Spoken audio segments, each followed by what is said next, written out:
There is something deeply comforting about a show you know well enough that it runs in the background like white noise. The voices are familiar. The music at the opening credits has a specific bounce to it that triggers something almost Pavlovian in anyone who watched enough television between 1999 and now. Even the rhythm of the jokes, the setup, the cutaway, the slow return to whatever scene was happening before has a predictable warmth to it. The same way a crackling fire sounds the same every night but still manages to feel personal. The same way certain songs from your past play in a restaurant and you find yourself not quite present anymore. Family Guy is one of those shows. Since it first aired on the 31st of January, 1999, right after Super Bowl 33, slotted into that post-game window where 22 million people were already camped in front of their televisions, and Fox figured they had a decent captive audience for whatever they wanted to try since that night, Family Guy has wormed its way into the cultural subconscious of at least two generations of viewers. It plays on cable at 2 in the morning. It streams on Hulu while people fall asleep on their couches. It lives in the background of late-night kitchens and college dorm rooms and apartment living rooms where someone is too tired to find something better but not tired enough to actually close their eyes. It is comfort television. It is background television. It is television that asks very little of you and gives you enough in return that the bargain always feels fair. And yet, underneath all of that comfortable familiarity, the show has been hiding something for 25 years. Not in the way that prestige dramas hide things, not with careful foreshadowing and earned reveals, and the kind of narrative architecture that requires you to pay close attention. Family Guy hides things the way a messy house hides things when you shove everything into the closet before guests arrive. The chaos is still there. The disorder is present. It is just pressed behind a door that nobody wants to open too carefully. What I want to do tonight, and yes, tonight feels right for this, whatever hour it is where you are, is walk through the obsessions that define this show. The running gags, the character traits, the recurring bits that it has returned to again and again across more than 2 decades and well over 300 episodes. Because each of those obsessions, when you hold it up to the light and look at it carefully, reveals something that the show was never quite brave enough to say out loud. Not dark in a cheap sensationalist way, dark in the way that real things are dark. The kind of darkness that hides inside a joke because that is the only safe place for it to live. Seth MacFarlane created this show when he was still in his 20s, still young enough to be fueled by the specific energy of someone who has just gotten permission to make the thing they always wanted to make. He had studied animation at the Rhode Island School of Design in Providence. He had spent time working on Hanna-Barbera Productions, Johnny Bravo, Dexter's Laboratory, Cow and Chicken, learning the mechanics of cartoon comedy from people who had been doing it for decades. And before Family Guy existed in any official form, he had made 2 short animated films as part of his time in that world, both of them rough-edged and full of the kind of raw comic instinct that gets smoothed out when a project gains money and staff. Those shorts were called The Life of Larry and Steve. They featured a man and his dog. And if you watch them, they are available in various places online. With that slightly grainy quality of things that were not made to last but survived anyway, you can immediately see what they would become. Larry is Peter, Steve is Brian. The bones of the whole thing were always there, sketched out in those early shorts before the show had a name or a network or a time slot. MacFarlane took those characters, rebuilt them with a family around them, and pitched a 15-minute pilot to Fox in May of 1998. Fox liked what they saw and gave him the green light. The show was in production, and less than a year later, right after the Denver Broncos beat the Atlanta Falcons 34-19 in Super Bowl 33, America met the Griffin family for the first time. The show that debuted that night pulled in approximately 22 million viewers, one of the largest audiences a new animated series had ever received. This was partly the Super Bowl effect, which gives any show placed after it an audience that has already been sitting in front of a television for hours and is unlikely to reach for the remote. But the numbers held, at least initially. The first season averaged 12.8 million households, which placed it at number 33 in the overall Nielsen ratings for the year, genuinely strong numbers for an animated comedy debut on Fox. The Griffins lived in a fictional city called Quahog in Newport County, Rhode Island. Peter was the father, overweight, not particularly smart, employed at a toy factory, devoted to his friends, his beer, and his television in roughly that order of priority. Lois was his wife, a stay-at-home mother from a wealthy family who played piano and read books, and spent most of her energy trying to prevent Peter from doing whatever he had most recently decided to do. Their oldest daughter Meg was an ordinary, somewhat unpopular teenager, trying to survive high school in a household that made that already difficult experience considerably more complicated. Their son Chris was goofy and awkward and large, the kind of kid who is sweet underneath the clumsiness. Their infant son Stewie was secretly an evil genius who built weapons in his bedroom closet and spent a significant portion of his waking hours trying to find new ways to kill his mother. And Brian was the family dog, who could talk, who drove a Toyota Prius, who drank martinis, and who was, in the honest assessment of anyone watching, the most functional adult in the house. The show worked in those early seasons because every character had a specific weight to them. They balanced against each other. Peter's chaos was grounded by Lois's patience. Stewie's menace was grounded by his size, the absurdity of his ambitions presented against the physical reality of an infant in a high chair. Brian's sophistication was grounded by his circumstances, the gap between who he thought he was and where he actually lived. The family was dysfunctional, obviously, loudly, but they were also a family. They loved each other in the messy, imperfect way that real families love each other. And that love was the thing that kept the chaos from tipping into something uglier. MacFarlane was deeply involved in every aspect of those early seasons. He was not just the creator and the voice of Peter, Brian, Stewie, and Quagmire, four of the show's principal characters voiced by a single person, which is a workload that becomes more impressive the more you think about it. He was hands-on with the writing. He had opinions about the animation. He had a specific point of view about what the show should feel like, what it was allowed to do, where the lines were, and how close it could get to them without crossing. The original writing staff included people who understood what MacFarlane was trying to build. Chris Sheridan, Danny Smith, Gary Janetti, and others who helped establish the show's specific tone during those first 3 seasons. You could feel in the writing that a coherent sensibility was in charge. Nothing felt random or produced by committee. The jokes had a specific shape to them, a particular rhythm. The show knew what it was, and then everything got complicated. Fox moved the show around in its scheduling without much consideration for whether the audience could find it week to week. The ratings dropped. After the 3rd season, in 2002, Fox canceled Family Guy. It looked permanent. It looked like the kind of cancellation that stays canceled.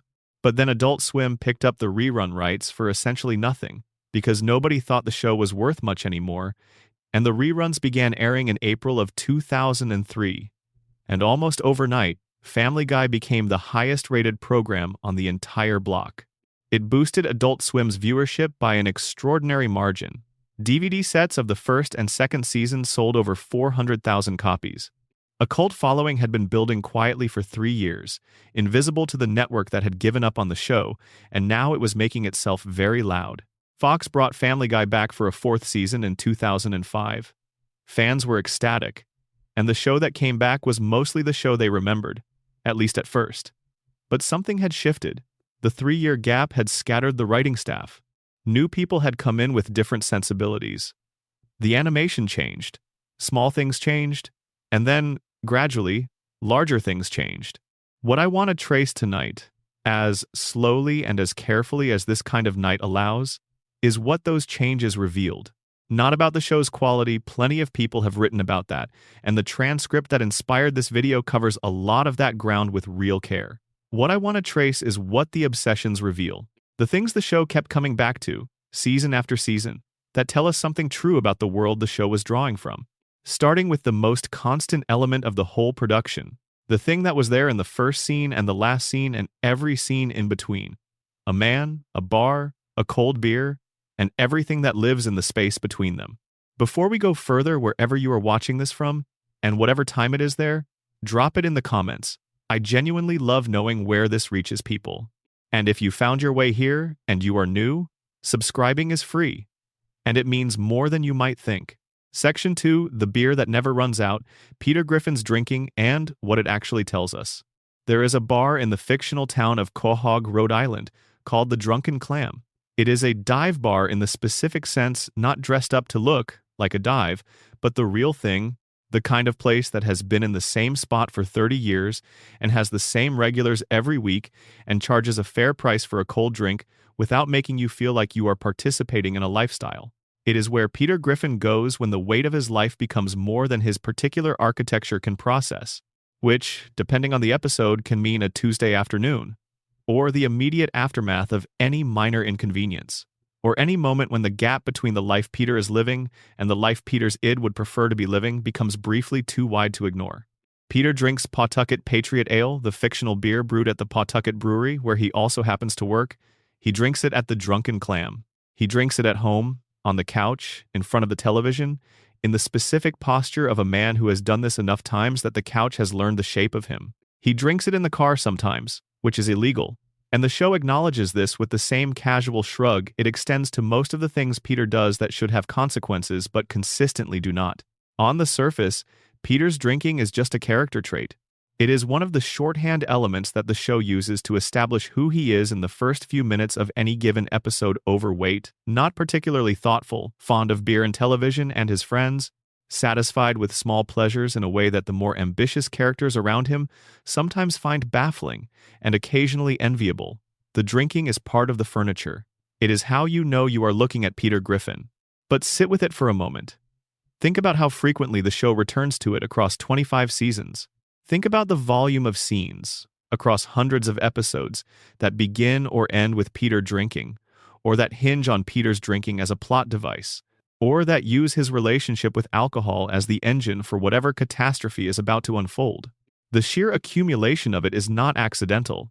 The show is not returning to this theme repeatedly without knowing what it is doing.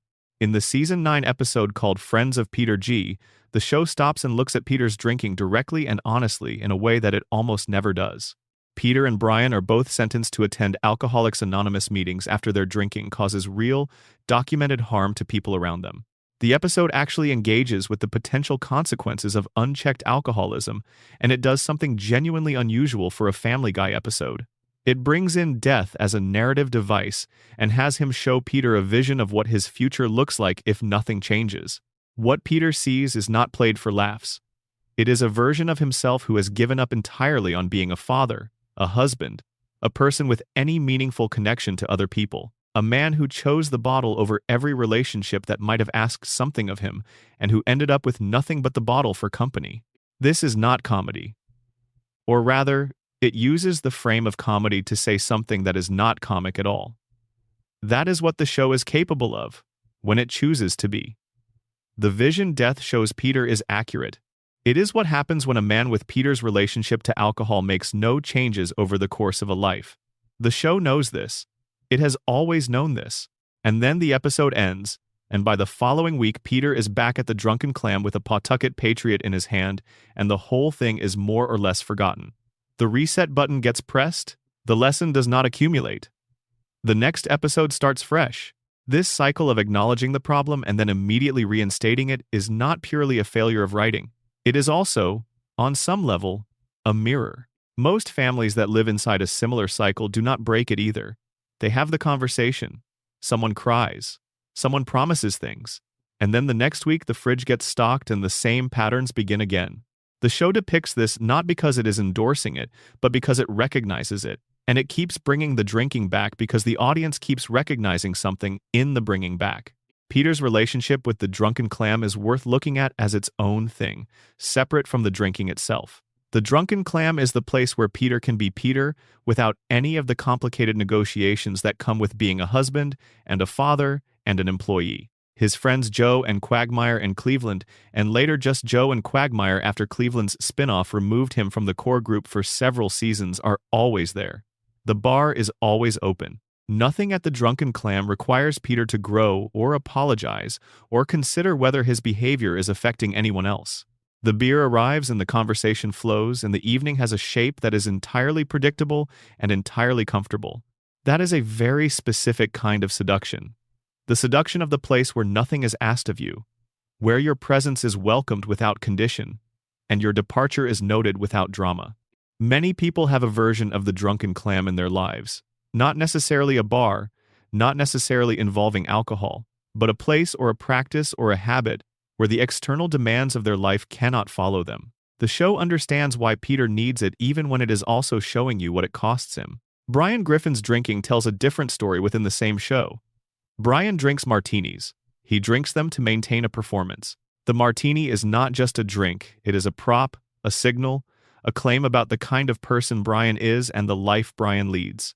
He drinks when his writing is not going well, which is most of the time. He drinks when someone has accurately identified the gap between his self-presentation and his actual accomplishments. He drinks when Lois reminds him, gently or otherwise, that the life he is living is not quite the life he describes in conversation. Brian's drinking is anxious in a way that Peter's is not. Peter drinks because he enjoys it, and because he always has, and because the alternative not drinking, being sober, being present, sounds exhausting and slightly threatening. Brian drinks because sobriety requires him to be alone with a version of himself he does not find particularly compelling. The martini is armor. It is also an alibi. A man holding a martini is a man who is at least performing sophistication, regardless of what is actually happening inside him. There is a scene in the Friends of Peter G episode where both Peter's and Brian's alcoholism are treated as parallel problems of roughly equal severity. And for the span of that episode, the treatment sticks. But Brian's problem is actually more corrosive than Peter's in some ways, because Peter's drinking is at least honest about what it is. Peter wants to drink, he drinks. He makes no pretense of this being anything other than what it is. Brian wants to drink, and simultaneously wants to be the kind of person who does not need to drink, and the distance between those two positions is where most of his misery lies. The show also makes a point, almost in passing, that is easy to miss if you are watching for the obvious jokes. Nearly the entire Griffin family has some version of a complicated relationship with alcohol. Lois has at least one episode where she develops a genuinely problematic dependency as a response to the accumulated stress of her life. Even Stewie, a 1-year-old infant, has been depicted enjoying various alcoholic substances in ways that the show treats as purely absurd, but that carry an undertone of something uncomfortable. When you stop to think about what it means that the writers keep going back to that particular well, even with the baby. The show was created by a man who attended art school in Providence, Rhode Island. The bar culture of Providence and the surrounding community's unpretentious, consistent, built around neighborhood establishments where the same faces showed up on the same nights for years and decades, is woven into Family Guy's DNA in ways that go deeper than just setting. The Drunken Clam is not a generic television bar. It is a specific kind of bar, the kind that exists in actual New England working-class communities. The kind where the sign has been up so long that the letters have faded to approximately the same color as the brick. The kind where the bartender knows your order and starts making it when they see you come through the door. Peter literally works in a facility that produces the thing he cannot stop consuming. He earns his living helping make Pawtucket Patriot Ale. He then spends a significant portion of those earnings purchasing Pawtucket Patriot Ale. He socializes around it. He processes whatever emotions he is capable of processing through it.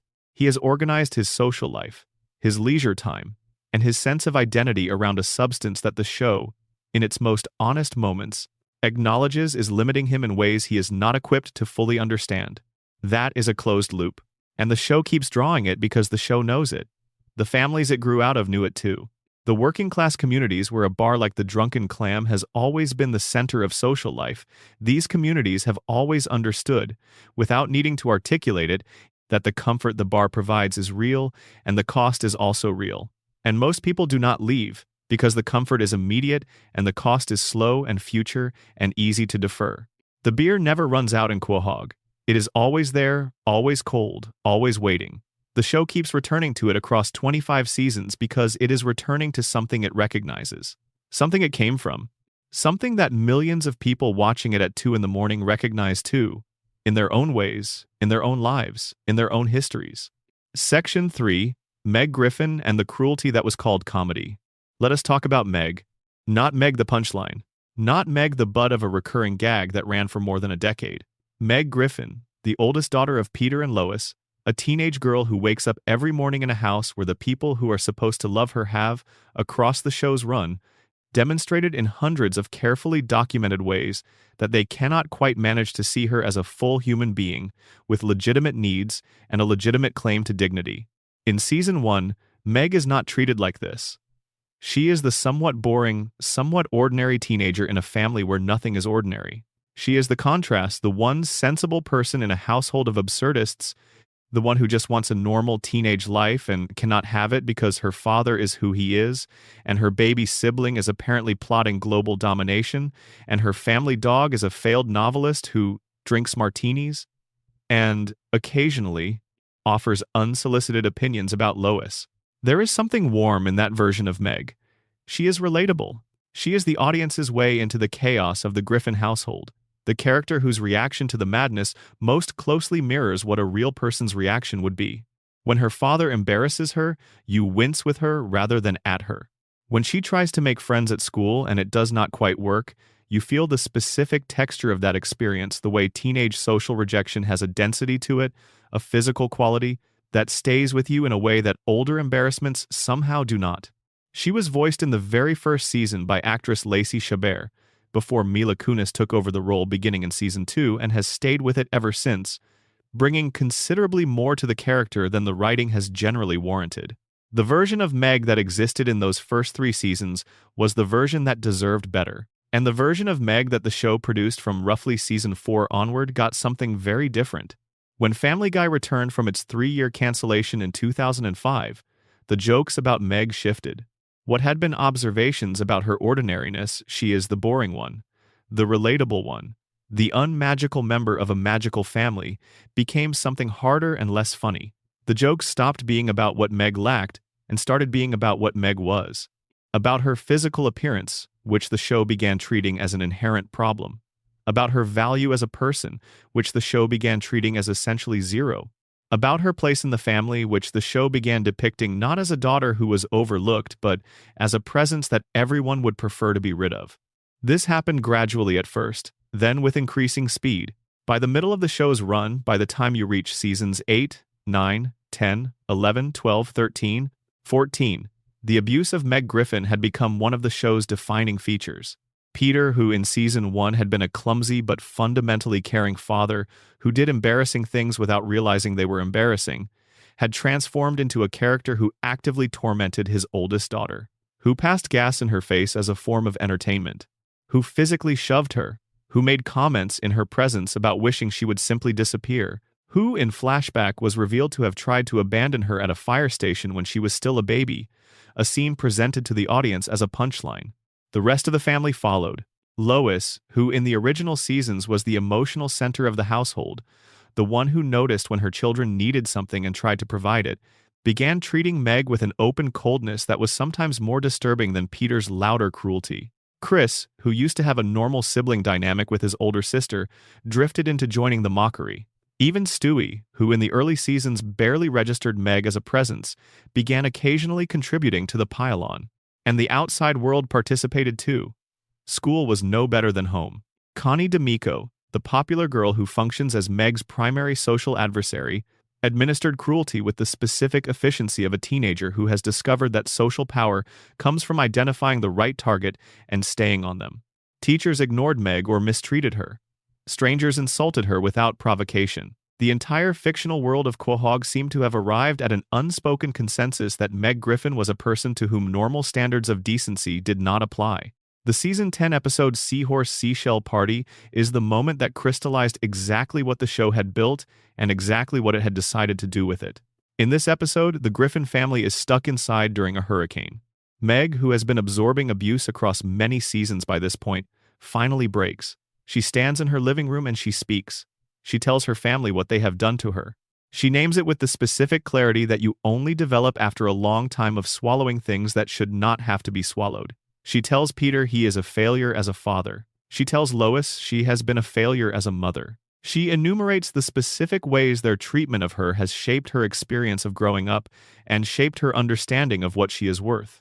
This is not comedy. This is a reckoning. And for fans who had been watching Meg absorb abuse as entertainment for years, this moment lands with something close to relief, the feeling that the show is finally, after all this time, acknowledging what it has been doing.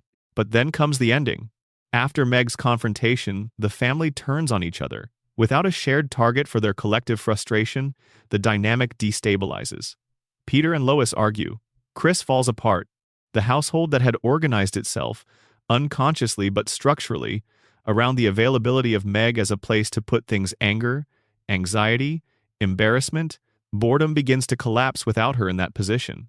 And so Meg, in the final minutes of the episode, takes it all back. She volunteers to return to her role. She accepts that her function in the family is to absorb what no one else will carry. And she does this not because she is forced to, but because she can see that the alternative is worse. The message embedded in that resolution is not ambiguous if you read it slowly. It tells the audience that Meg's victimhood serves a structural purpose, that without someone occupying the role of designated target, a family like this one cannot hold together, and that the correct thing for the person in that role to do is to recognize the necessity of their position and accept it. This is not fictional. This is a real dynamic that exists in real families.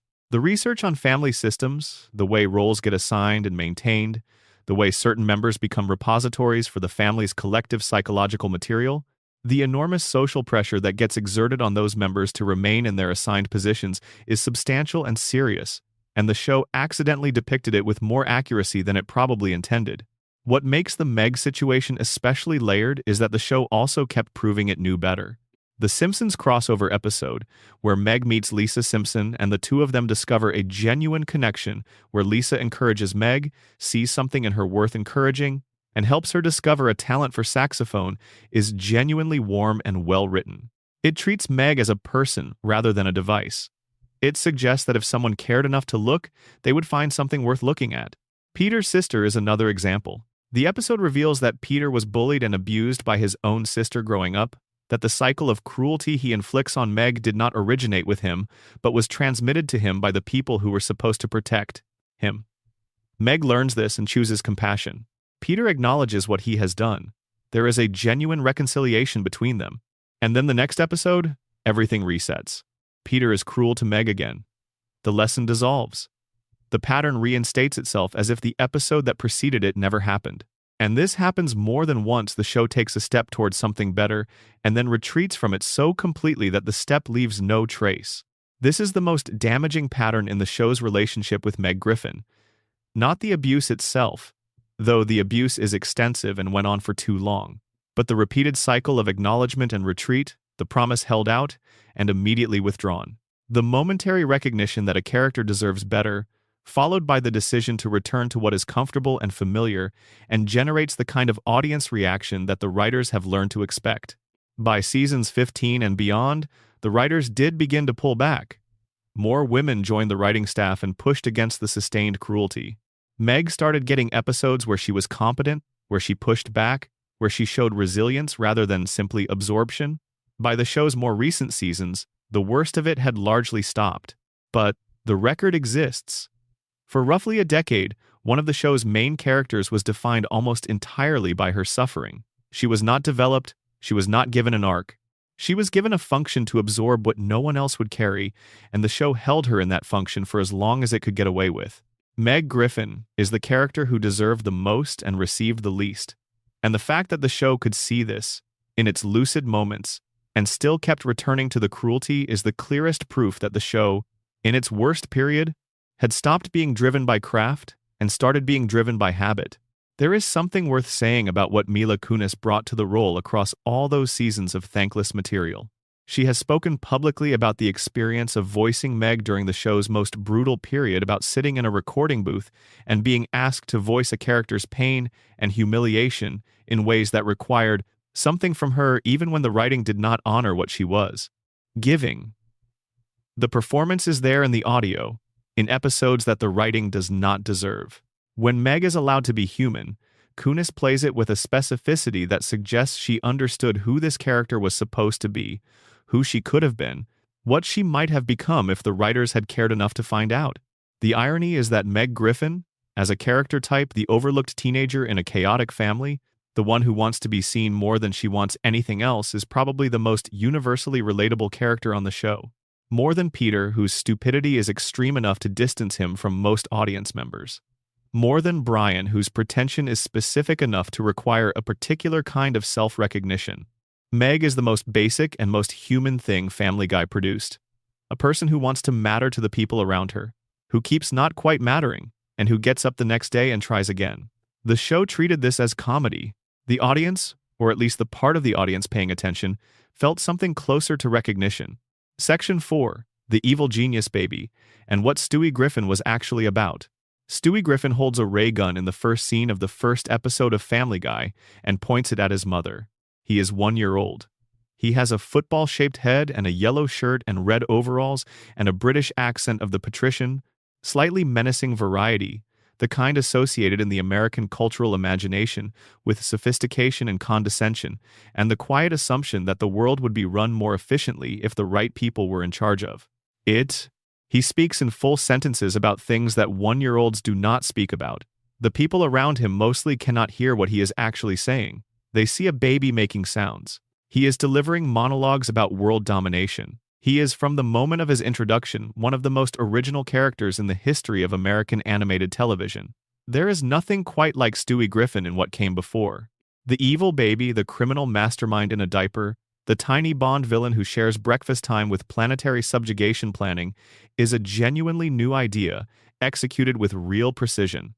And the reason it works goes deeper than the visual comedy of the contrast. Yes, the gap between what Stewie looks like and what Stewie is funny. A baby discussing the logistics of installing a mind control satellite while sitting in a high chair covered in strained peas is inherently absurd. But the character works because he is tapping into something that is actually true about infants, rendered in cartoon form. Small children are not innocent. They are not soft and gentle in any meaningful psychological sense. They are completely self-centered in the way that only creatures without a developed theory of mind can be. They want what they want, when they want it.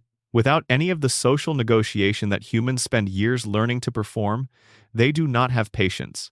They do not have empathy in the functional sense. They are, in the clinical language of developmental psychology, beings whose entire existence is organized around the satisfaction of their own needs and the frustration of everything that stands in the way of those needs. Stewie is that reality made visible. He is what every infant actually is, running underneath the developmental performance that socialization eventually teaches them to produce, taken to its absolute logical extreme, and dressed in Edwardian children's clothing. His desire to kill Lois comes from the same place. He describes her womb as an ovarian bastille, the place of his 9-month imprisonment, the beginning of all his inconveniences.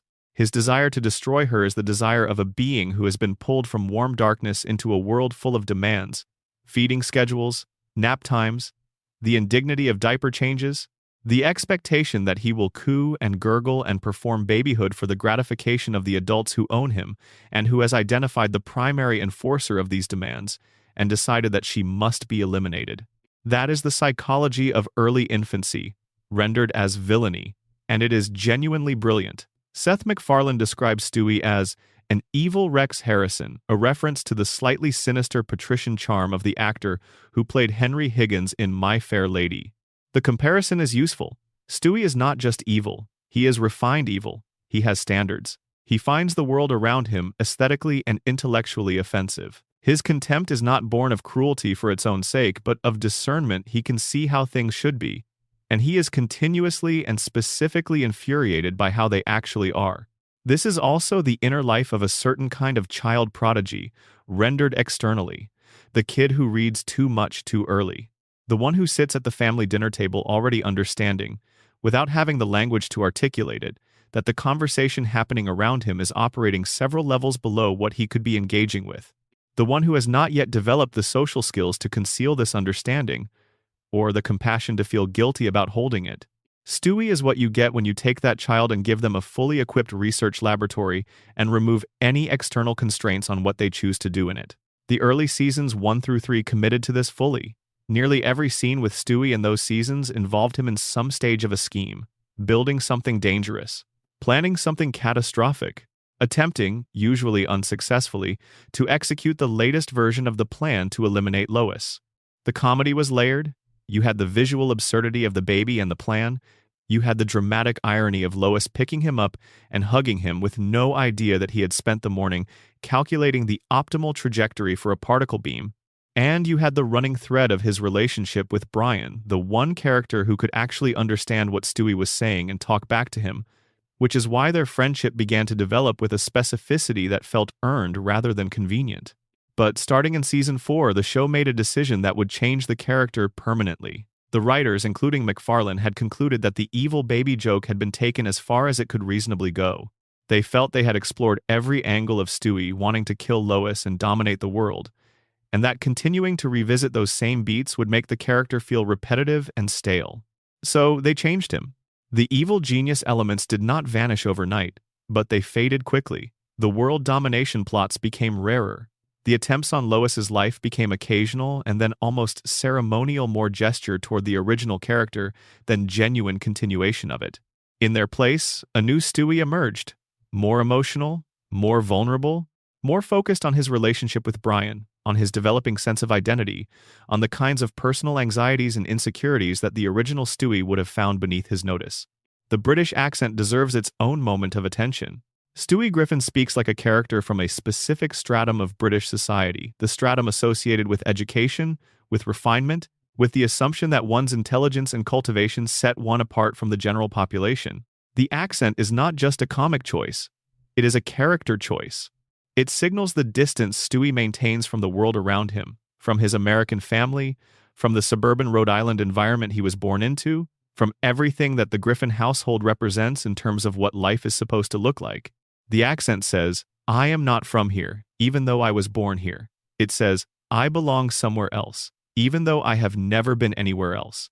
It is the accent of a person who has decided, before they have the experience to support the decision, that they are better than their circumstances. And in Stewie's case, that decision is not entirely wrong. He genuinely is more intelligent than almost everyone around him, genuinely does operate on a different level, which makes the accent both comic and, in a particular way, accurate. He is a stranger in the household that made him. The Season 6 two-parter Stewie Kills Lois and Lois Kills Stewie functions, whether the writers intended it this way or not, as a formal farewell to the original version of the character. Stewie achieves his lifelong goal. He kills Lois. He takes over the world. He becomes the dictator he has always planned to be. And the episodes are thrilling in the specific way that watching something you have waited for finally happen can be thrilling. There is a charge to them, a sense of stakes, a genuine dramatic weight that the show had mostly moved away from by this point. And then the final revelation? All of it was a simulation on Stewie's computer. None of it happened. The entire thing resets. And after those episodes, Stewie never really went back to being evil in any sustained way. The simulation was the last time. The show gave audiences the evil genius they had been promised since 1999 and then immediately took it away. And it took it away in a manner specifically designed to feel like a conclusion. The argument that the writers have made that the evil baby joke had simply run its course does not entirely hold up when you look at the numbers. Family Guy has produced far more seasons with the softer, gentler, more emotionally available version of Stewie than it ever produced with the original. If the creative teams that followed could find enough material to sustain the newer Stewie for 15-plus seasons, the argument that they could not have found more for the evil genius is unconvincing. The evil baby was not a single joke, it was a concept. And concepts, unlike jokes, do not have a single punchline after which they are exhausted. They have directions. They have room to grow. There were unexplored territories for early Stewie, new enemies, new targets beyond Lois, new inventions with new applications, new alliances, new conflicts that could have given the original premise places to go, that it had never gone. The writers walked away from all of those directions. And what replaced the evil genius? A character who is emotionally open, who loves Brian genuinely, who is capable of sacrifice and vulnerability and real warmth is not bad. There is beauty in the Christmas episode where Stewie uses time travel to save Brian, driven purely by love. There is something genuinely touching in the friendship they developed over many seasons. The new Stewie is not a failed character. He is just a different one. But something irreplaceable left the show when the evil genius was retired. Not just a character type, but a specific energy. Early Stewie was dangerous. He was unpredictable.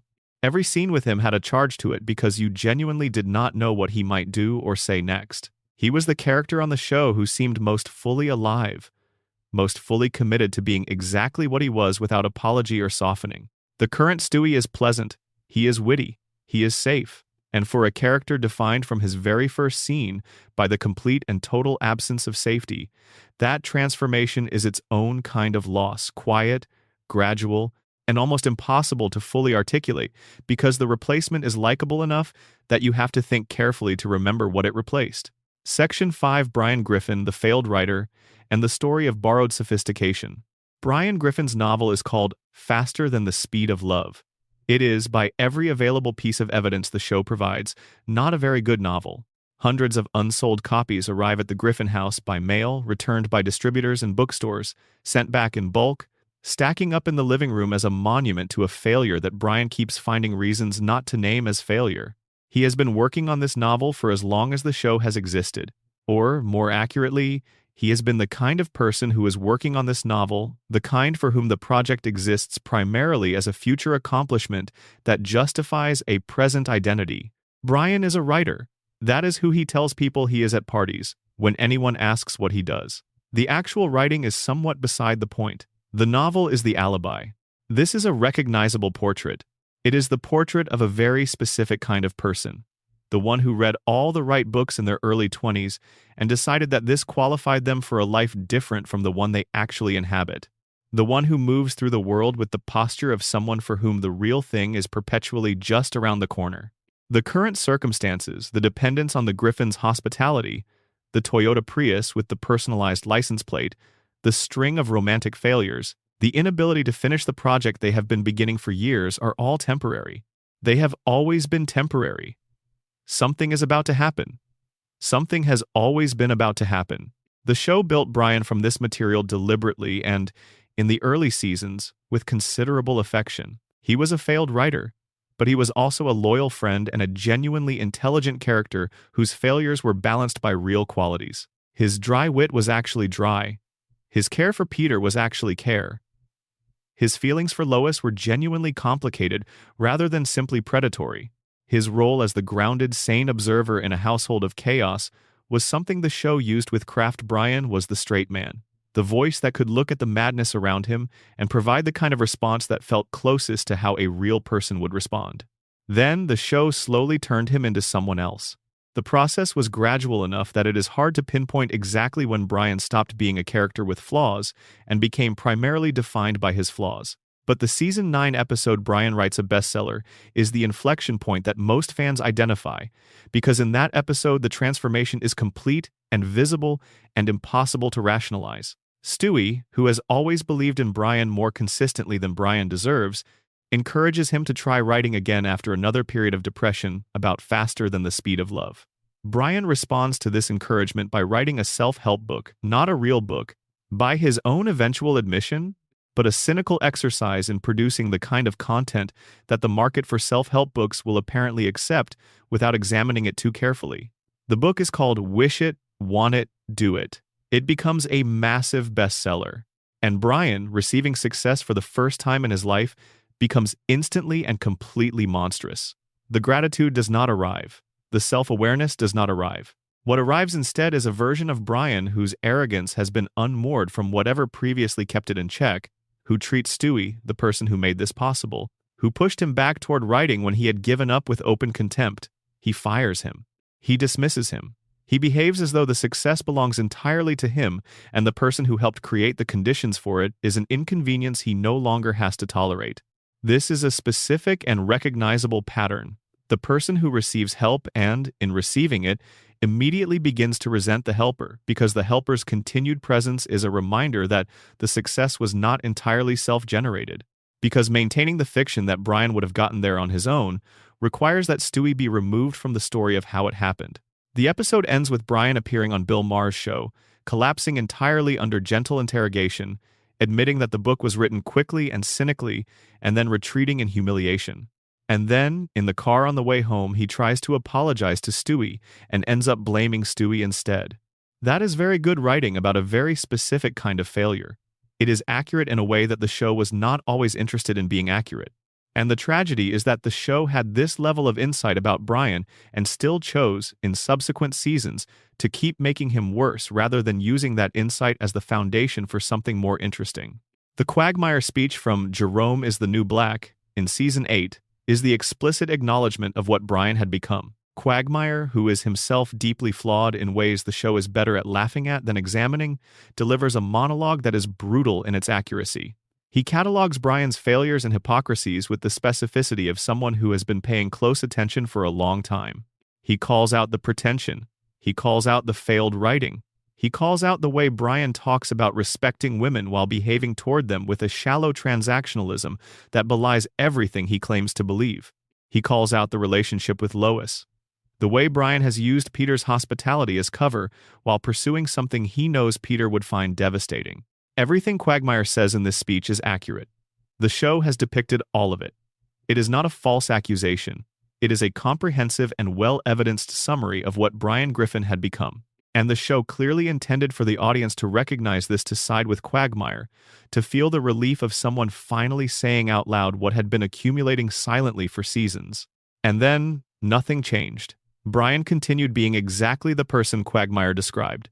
The speech was acknowledged and absorbed and produced no alteration in Brian's trajectory. If anything, he got worse after it. Brian Griffin is the portrait of arrested development that the show never quite had the nerve to fully commit to examining.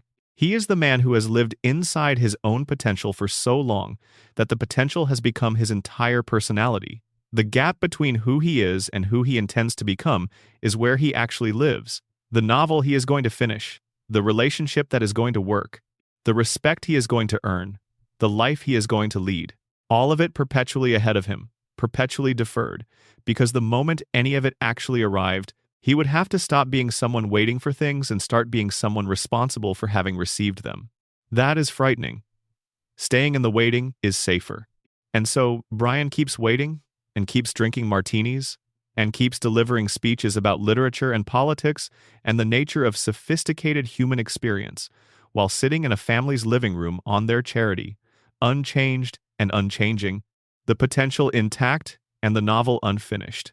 The political soapboxing that became one of the most complained about elements of Brian's character in the later seasons is connected to this. Brian became, starting around the revival and accelerating through seasons 6 and 7 and beyond, an increasingly insistent spokesperson for a set of liberal political views that the show clearly shared but increasingly failed to dramatize in interesting ways.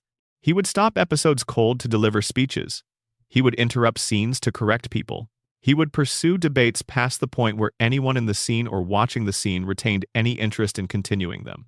This is what happens when a character's politics stop being one ingredient in a complex personality and start being the personality itself. The early Brian had views.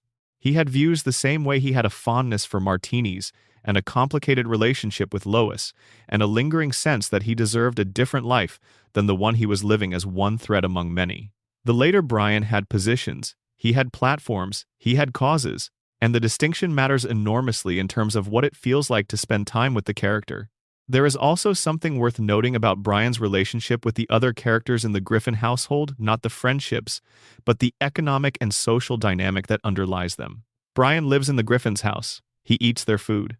His car, the beloved Prius, was presumably purchased with money that did not come from his writing career, which has not produced meaningful income. The Griffins, who are themselves not wealthy by any expansive definition, are essentially supporting him. And Brian is aware of this, has always been aware of it, and the awareness does not produce gratitude so much as it produces a form of irritability, a low-level resentment at having to be grateful, at having the evidence of his dependency present in every meal and every sleeping arrangement. This is another recognizable portrait.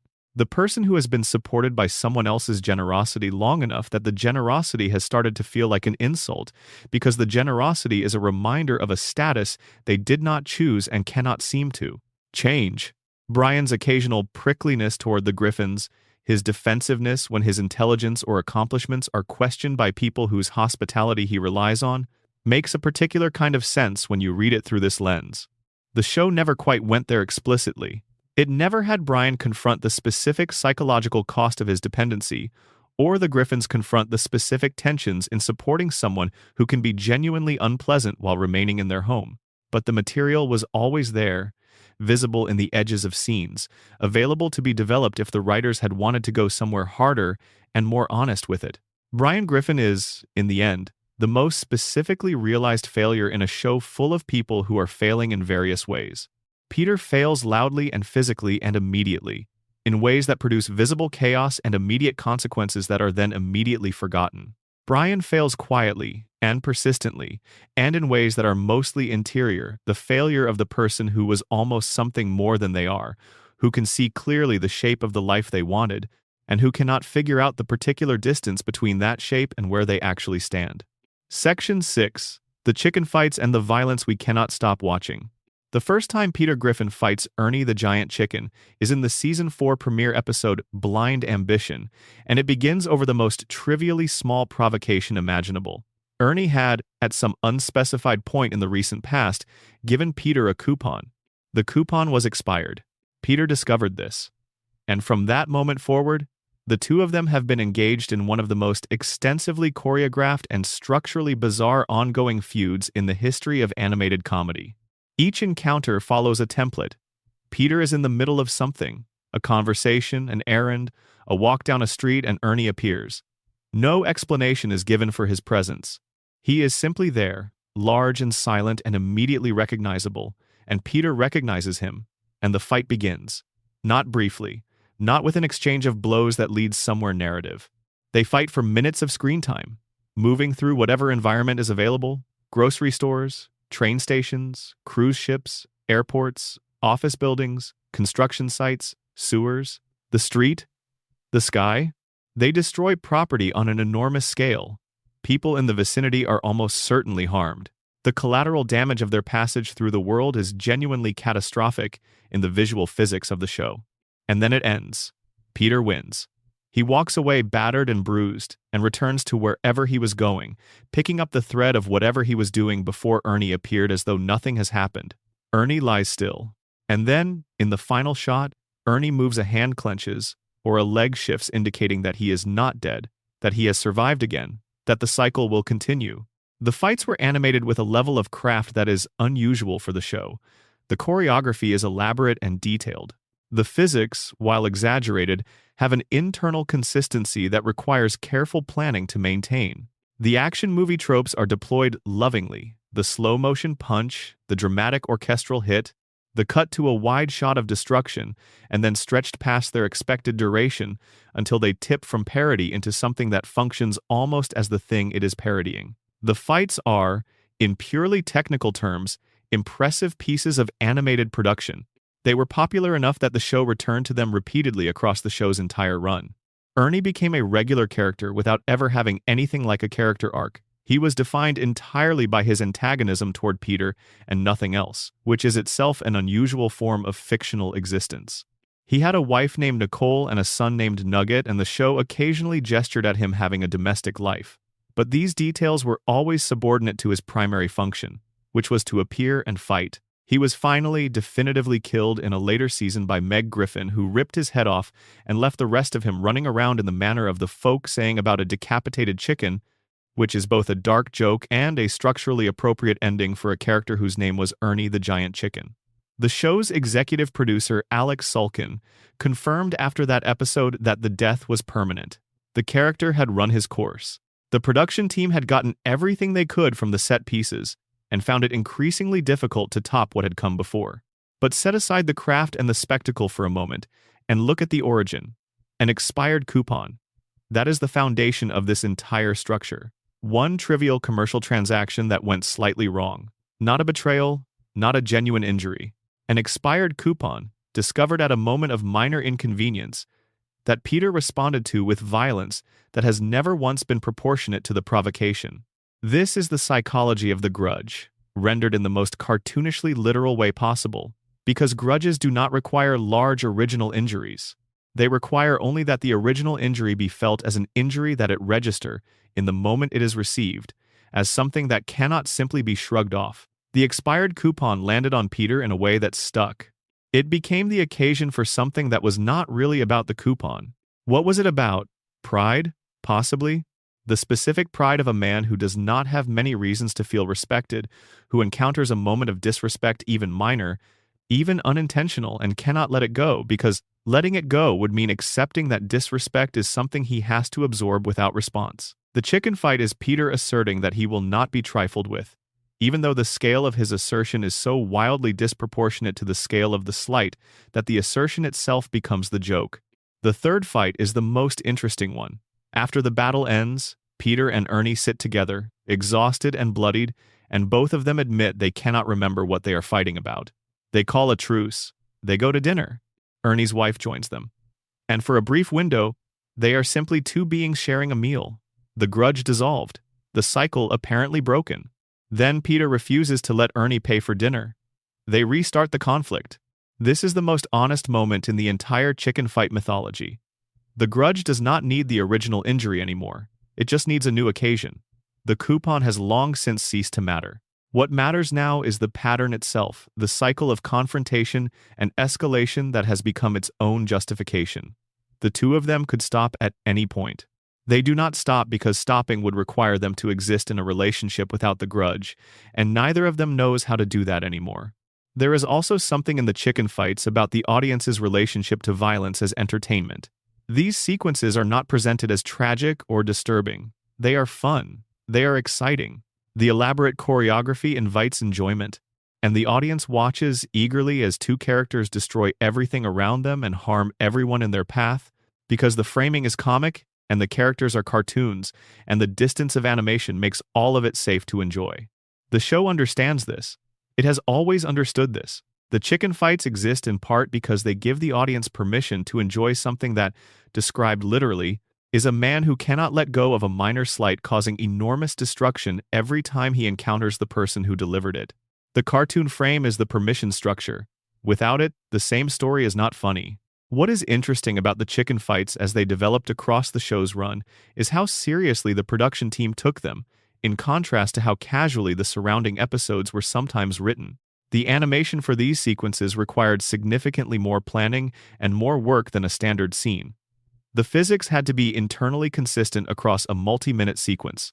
The environments that Peter and Ernie move through had to be designed to support the choreography of the fight rather than simply providing a backdrop for it.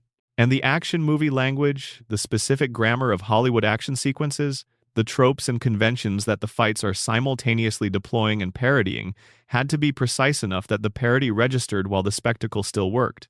This investment of craft is conspicuous when you compare the chicken fights to what surrounds them. An episode might have a thin, loosely plotted main storyline, a collection of cutaway gags of variable quality, and then a chicken fight that took significantly more creative and production effort than anything else in the same 30 minutes of television. The contrast is striking. The show was willing to work hardest for the thing that connected least to the show's actual characters and situations, the sequences that existed entirely outside the normal logic of the program that could have been placed in any episode without changing anything about the episode's story. This is a piece of information about where the show's creative energy was actually concentrated during those seasons. The chicken fights were a place where the production team felt genuine enthusiasm, where the investment matched the output, and the surrounding material was sometimes not getting the same level of care, which is part of why the chicken fights stand out so sharply, not just because they are visually different, but because they are made with a different quality of attention. The fights also accumulated a mythology over time that is worth noting. Ernie acquired a family, his wife Nicole, his son Nugget, the eggs that had not yet hatched. The show gave him a domestic life that was never explored in any depth, but that existed as a set of facts about him. Establishing that the giant chicken Peter has been fighting for years is not simply a cartoon obstacle, but a being with relationships and responsibilities and a household of his own. This information, delivered in passing across various episodes, makes the fights slightly stranger in retrospect. Ernie is going home after each of these. He has people waiting for him, and he keeps coming back to fight Peter anyway, as committed to the cycle as Peter is, unable or unwilling to step out of the pattern any more than Peter is. That symmetry is the most honest thing about the chicken fights. Both of them are trapped in it. Neither of them chose to stay trapped, and yet neither of them has left. The expired coupon stopped being the reason a long time ago. The fight is the reason now. The fight has become its own justification, its own closed system, and within that system, both Peter and Ernie are equally confined. Section 7 Quagmire's catchphrase, and the darkness behind a single word. Giggity. There are very few sounds in the history of American television that have achieved what this particular invented syllable has achieved in terms of cultural penetration. It became a catchphrase. Then it became a cultural artifact. Then it became a piece of merchandise on key rings, on t-shirts, in ringtones. Then it became the thing that strangers shouted at Seth MacFarlane when they recognized him. Then it became so thoroughly absorbed into the general background radiation of pop cultural reference that people use it who have never watched a full episode of the show. Glenn Quagmire says it when something has a double meaning. He says it when something only he has managed to make into a double meaning. He says it from off-screen, from windows, from places where he has no logical reason to be. The show sometimes cuts to Quagmire's voice emerging from a random location to deliver the word, as if he exists on a separate layer of reality, permanently and specifically alert to any moment that could be turned into an opportunity for sexual suggestion. Seth MacFarlane described Quagmire as an appalling human being who is still caught in the Rat Pack era. This is an honest self-assessment of what the character was designed to be. Quagmire is a specific kind of anachronism, a man whose understanding of himself and his relationship to women was formed by a cultural moment in the late 1950s and early 1960s that has not been culturally acceptable for quite some time.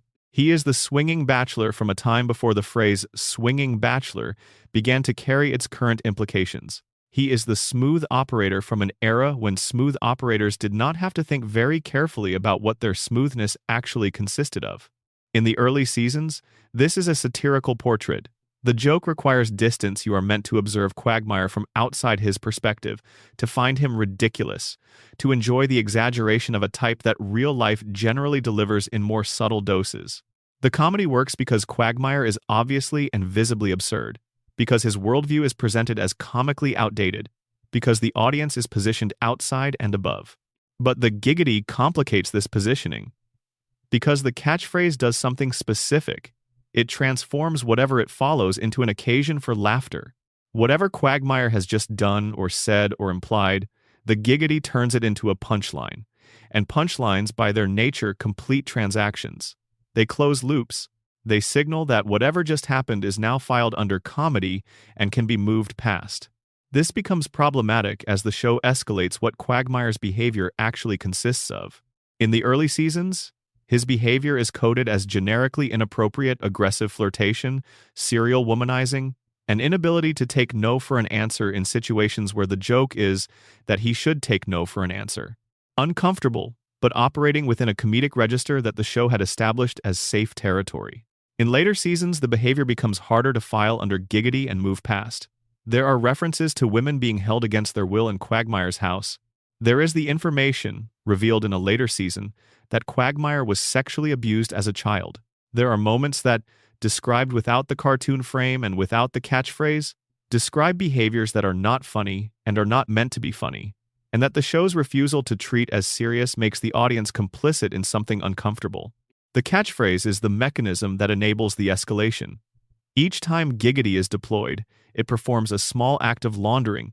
It takes whatever preceded it and recategorizes it as comedy. Over many seasons, this mechanism allows the show to depict behaviors of increasing severity while maintaining the fiction that what is being depicted is essentially harmless. The catchphrase is doing real rhetorical work. The show did once look at Quagmire directly, without the protection of the catchphrase. The episode Screams of Silence, the story of Brenda Q, treats his sister's abusive relationship with genuine seriousness. The abuse is not framed as comedy. The scenes of Brenda being hurt are genuinely uncomfortable to watch. Quagmire's response, his devastation, his determination to protect her, gives him a depth that the giggity character almost never accesses. The episode is an anomaly in the show's treatment of Quagmire, and it is instructive precisely because it shows what the character looks like when the writers decide to care about what they are depicting. The contrast between that episode and the general register of Quagmire's appearances is not subtle. And the fact that Screams of Silence exists, that the show knew how to do something serious with this character, chose to do it once, and then returned to business as usual, is its own kind of statement about the choices being made.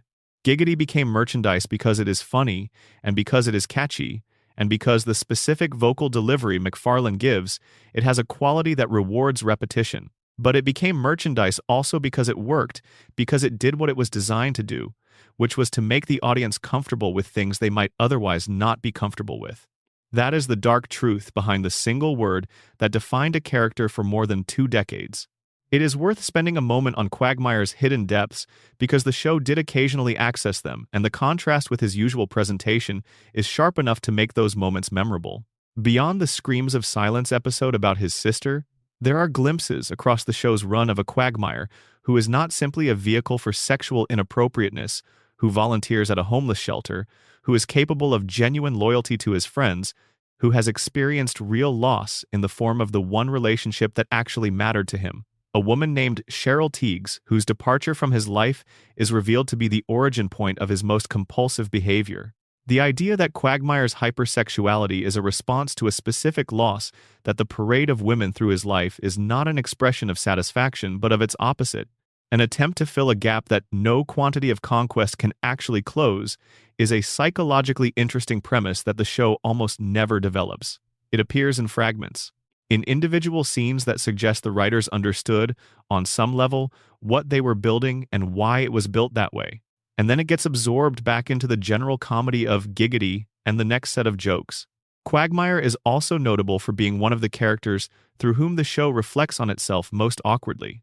There is an episode in which Quagmire's father, who has been a recurring character, a military man of significant masculinity and conventional values, announces that he has had gender reassignment surgery and is now a woman. Quagmire's reaction is depicted as horror, not because the show is opposed to trans identity, but because the specific revelation involves his father, and the specific complications of discovering something this significant about a parent this late are genuinely disorienting, regardless of the content of the revelation. What makes this interesting is that Brian, whose liberal politics should have put him on the side of acceptance, responds to Quagmire's father's transition with interest that is coded as sexual attraction, which Quagmire finds devastating, and which becomes the basis for a confrontation between them that cuts unusually deep. The episode is imperfect in the way that Family Guy episodes about complex subjects tend to be imperfect, but it is reaching for something about the gap between stated values and actual reactions. About the difference between someone who believes in the right things in the abstract and someone who responds appropriately when the right things arrive in a form that is personally challenging. That gap between the Brian who delivers speeches about tolerance and the Brian who responds to a sensitive situation by prioritizing his own desires is part of what the Quagmire-Brian dynamic was always really about. Quagmire is honest about what he wants and dishonest about very little else. Brian is dishonest about what he wants while performing honesty about everything else.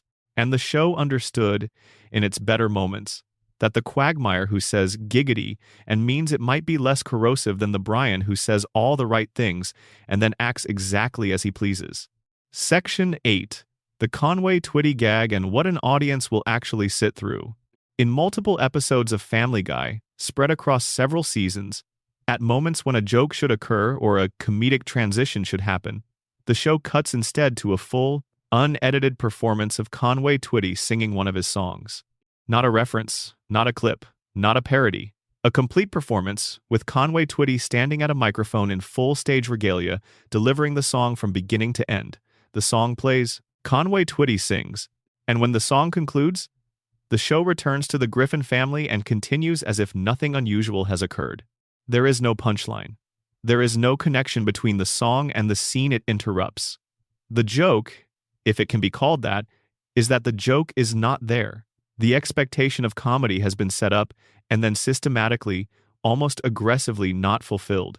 Conway Twitty was a real person, a country music singer and occasional rock musician who had an enormously successful career from the late 1950s until his death in 1993. He had a number of iconic recordings and a devoted following, and his image carried a specific kind of cultural weight in a specific part of the American musical landscape. He was not obscure, he was not an inside joke, he was a recognizable face and a recognizable voice, and the show deployed his recorded image in its programming without, apparently, any broader purpose than the effect of the deployment itself. The first time the Conway Twitty gag appeared, it was genuinely surprising. The experience of watching a network animated comedy cut to a complete Conway Twitty performance with no apparent reason or payoff is disorienting in a way that generates a specific kind of laughter, the laughter of confusion, of having your expectations defeated so completely that the defeat itself becomes the entertainment. This is real. This is a legitimate comedic technique with a long tradition. Andy Kaufman understood it. Tim and Eric built careers on it.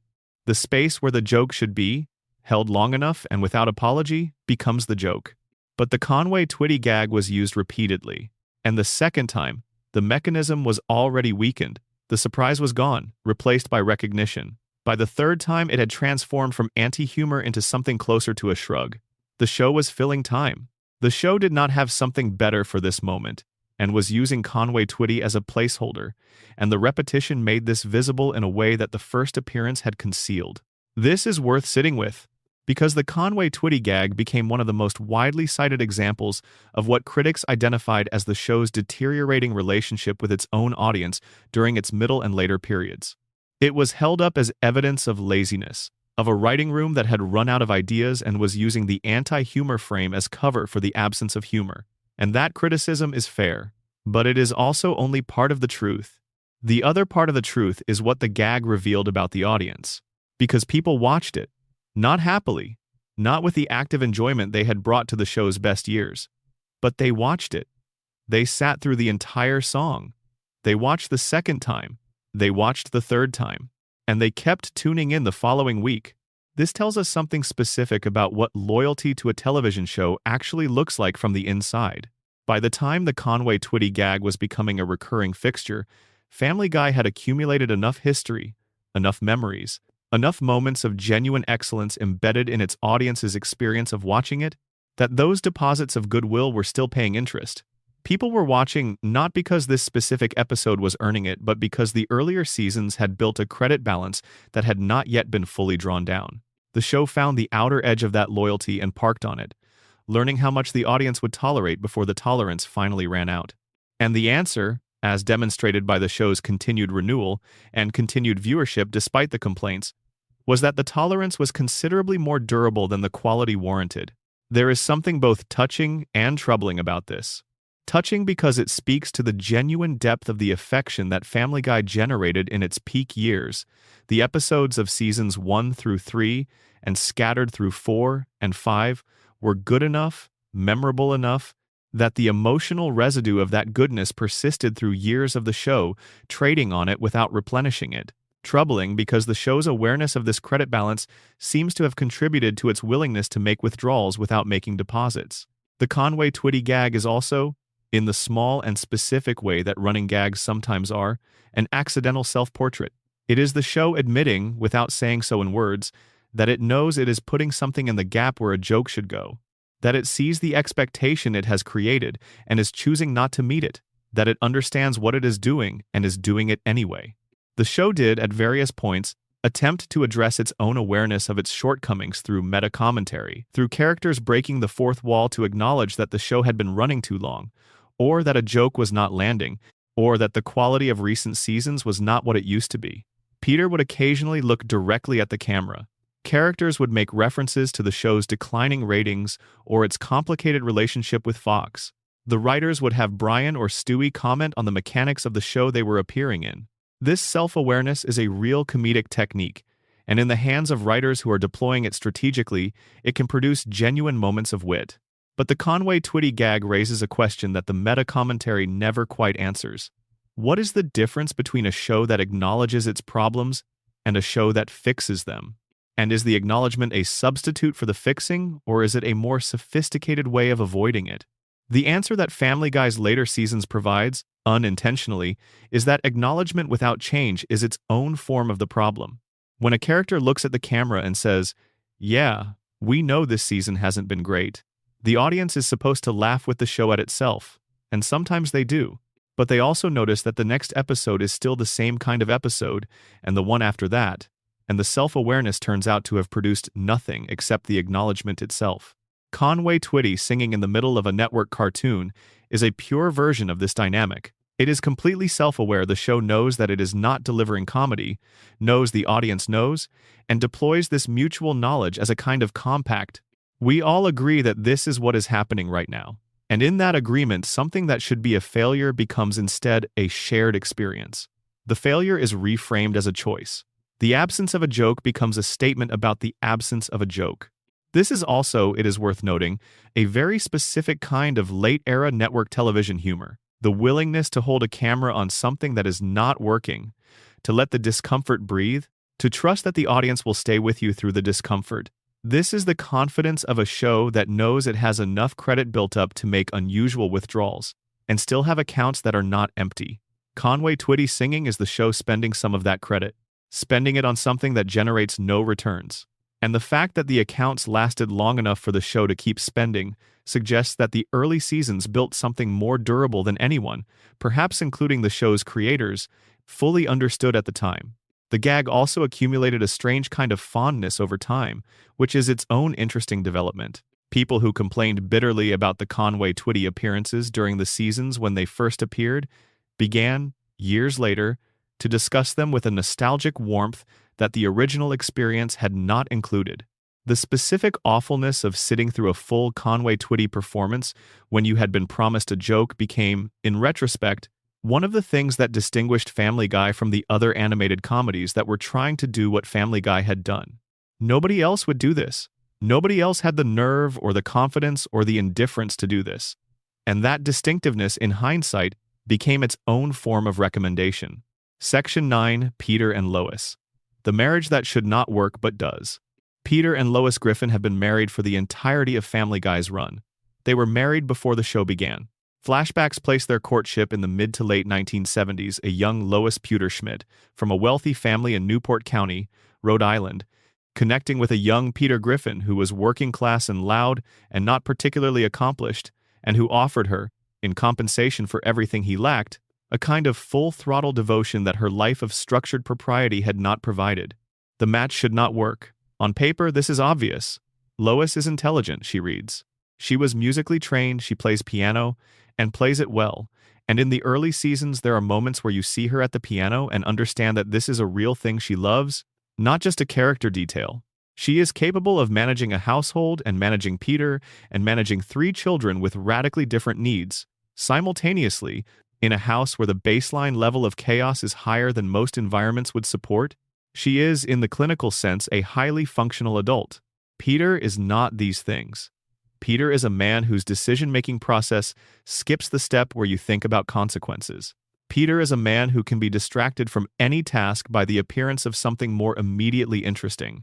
Peter is a man who would, and frequently does, prioritize a night at the Drunken Clam over commitments to his family, not because he does not love his family, but because the Drunken Clam is present and concrete, and the commitments are abstract until the moment they are not honored. This is a fundamentally mismatched partnership. The show knows it is mismatched. Lois knows it is mismatched.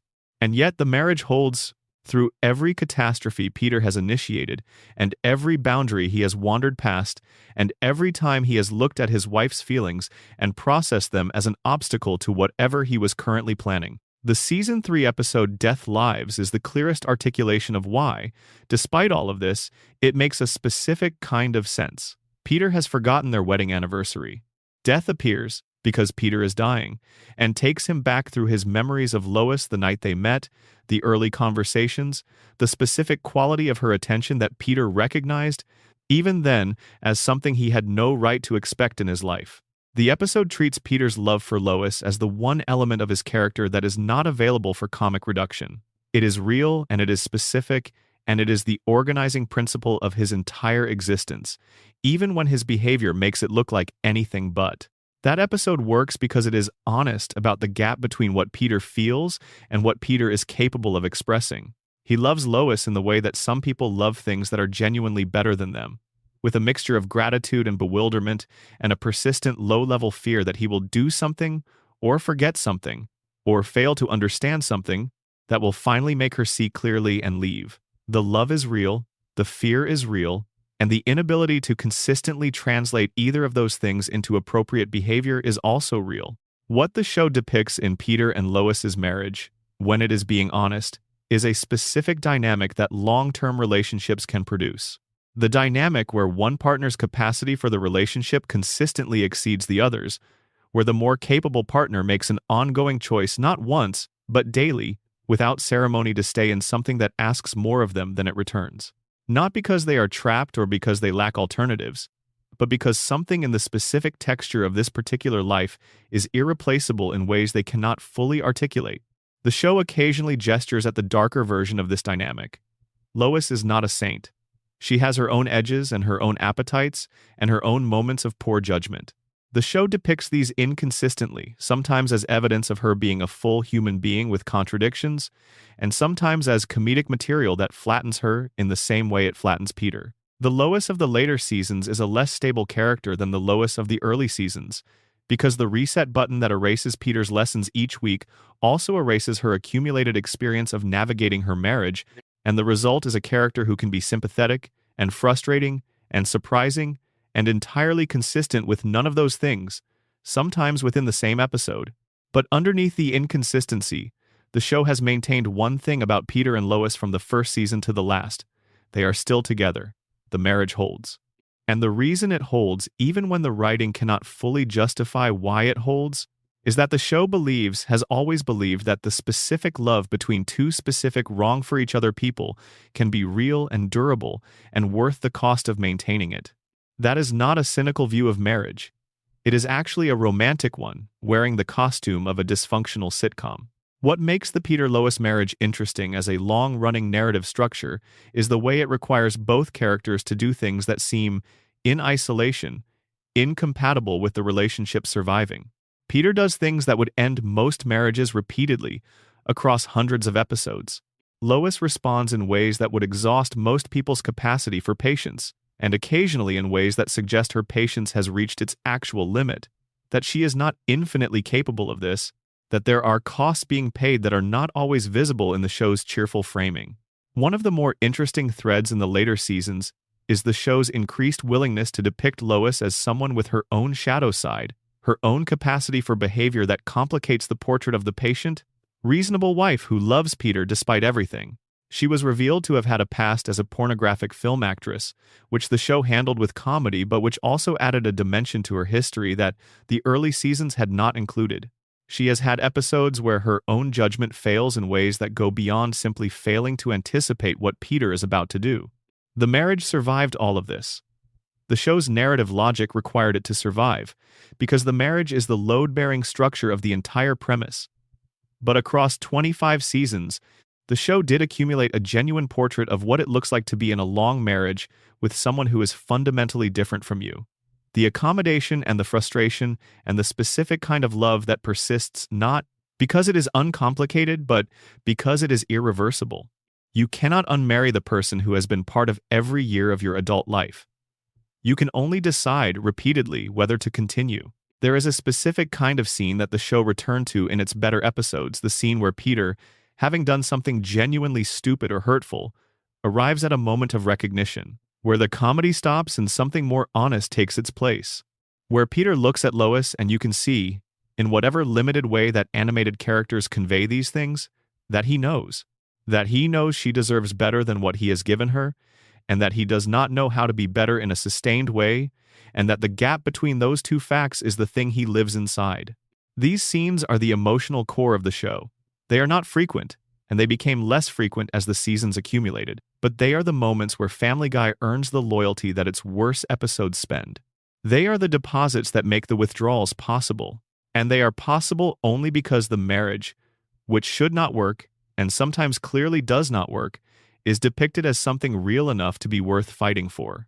Peter and Lois are a love story, a messy, loud, occasionally infuriating love story, full of resets and forgotten lessons and moments that would look, to an outside observer, like excellent arguments for divorce. But a love story. And Family Guy, for all of its later season problems, never lost track of that. The marriage held across 25 years and however many more the show continues to run, and the reason it held is not that the writers made it hold.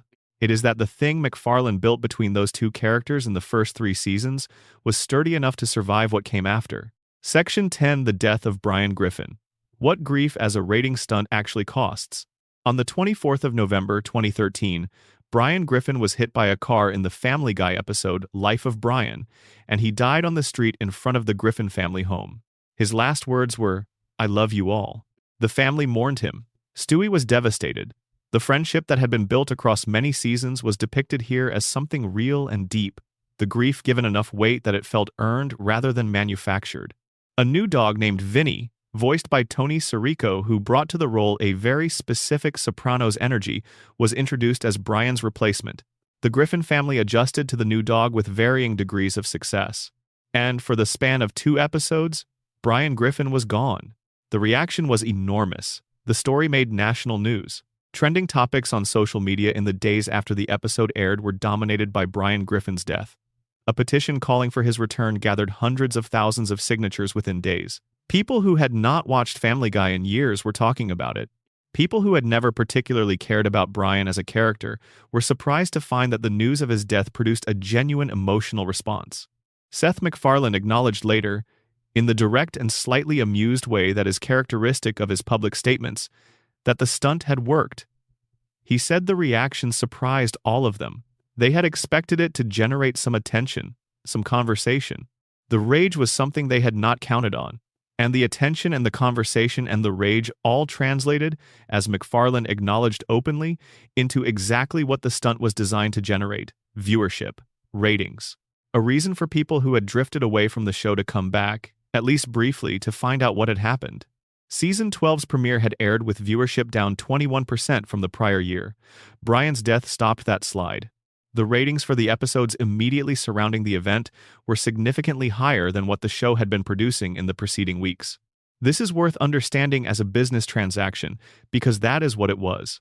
The show held assets 14 years of audience investment in a character, 14 years of accumulated emotional history between viewers and Brian Griffin, and it liquidated some of those assets in exchange for short-term attention and viewership. The calculation worked. The assets were real. The return was real. 2 episodes after Brian died, Stewie used a stolen time travel device to go back in time and push Brian out of the path of the car. Brian came back to life. Vinny disappeared from the show almost immediately. Everything returned to exactly where it had been before the death. The grief that had been genuine, that had been produced in real people watching a television show, was rendered retroactively unnecessary. The thing that caused it had never happened, at least within the show's continuity. You could feel the loss and the relief, and then the specific quality of the feeling that follows both of those.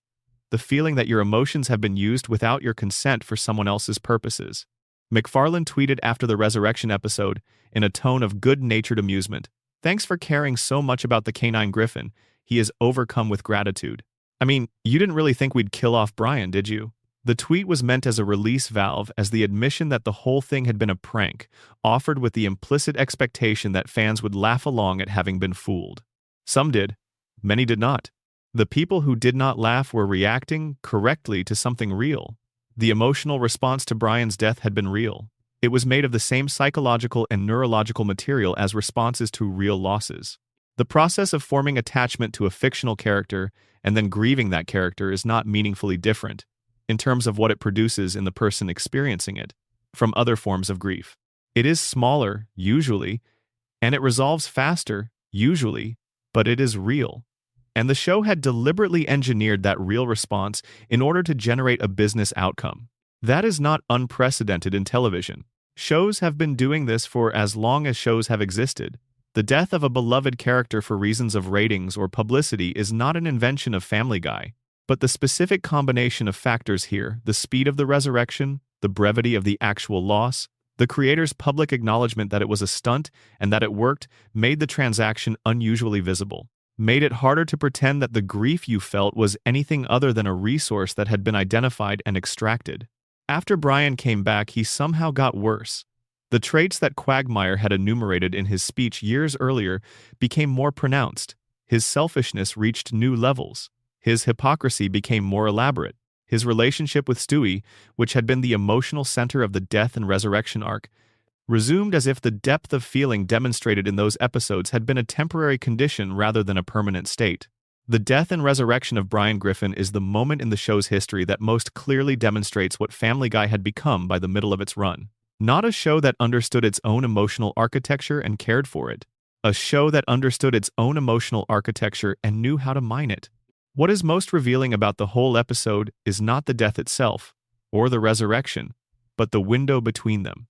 Vinny, the replacement dog voiced by Tony Sirico, was a genuinely interesting character who was given very little time to prove it. In the 2 episodes he was present, you could see the outline of something that might have worked a different dynamic with Stewie, a different energy in the household, a voice and a personality distinct enough from Brian's to feel like an actual new arrival, rather than a placeholder. And then he was gone. retired almost without ceremony, because the experiment had served its purpose and Brian was back, and Vinny was no longer needed. The speed of Vinny's erasure is, in its own way, as telling as the speed of Brian's resurrection. The show introduced a new character, gave him enough screen time to become a presence, and then removed him as if he had never been there, and this erasure was presented as a good thing, as the correction of a wrong, as the return to a status quo that the audience had been grieving. The audience was supposed to be relieved that Vinny was gone, and most of them were, because most of them had not spent enough time with Vinny to mourn him. This is the complete transaction. Introduce a replacement. Use the replacement to demonstrate how much the original is missed. Restore the original, discard the replacement.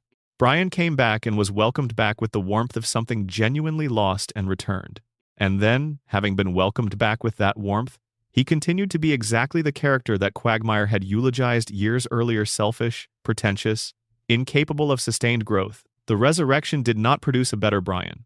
It produced the same Brian, plus the emotional credit of having been grieved. The specific cruelty of grief as a ratings mechanism is not that it uses something real for commercial purposes.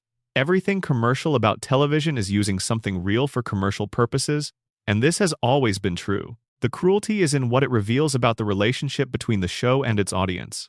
It reveals that the show understood the audience to be, at bottom, a resource, a renewable resource of emotional investment that could be harvested when needed and allowed to replenish between harvests.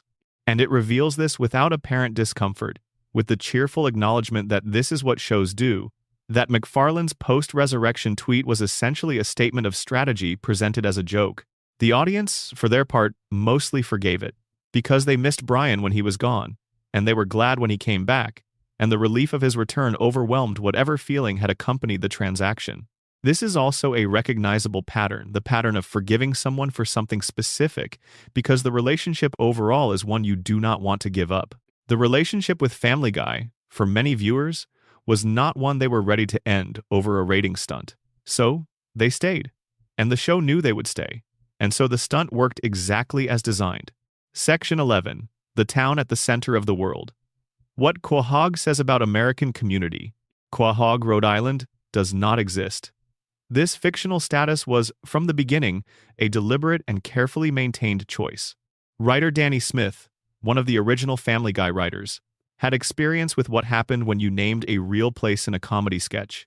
He had written a joke about Pawtucket once and been vilified for it locally, had heard his voice on talk radio, had felt the specific discomfort of having a community take personally what was meant as affectionate exaggeration. He did not want to repeat this. So the show created a fictional city, anchored in a real state, built from recognizable materials without being responsible for any of them. The city's name comes from the Quahog clam, a hard-shelled variety native to Narragansett Bay and genuinely iconic in Rhode Island culture. The Quahog is on menus and in fish markets, and embedded in the state's culinary identity in a way that carries real meaning for the people who grew up eating chowder and stuffed quahogs at local diners. The name chosen for the show's fictional setting is not arbitrary. It announces immediately what kind of place this is: coastal, New England, working class in its self-presentation even if not uniformly working class in its population, proudly local in a way that resists the homogenization of national culture. Seth MacFarlane attended the Rhode Island School of Design in Providence and knew the state with the specific intimacy of someone who has lived somewhere long enough to absorb it rather than simply observe it.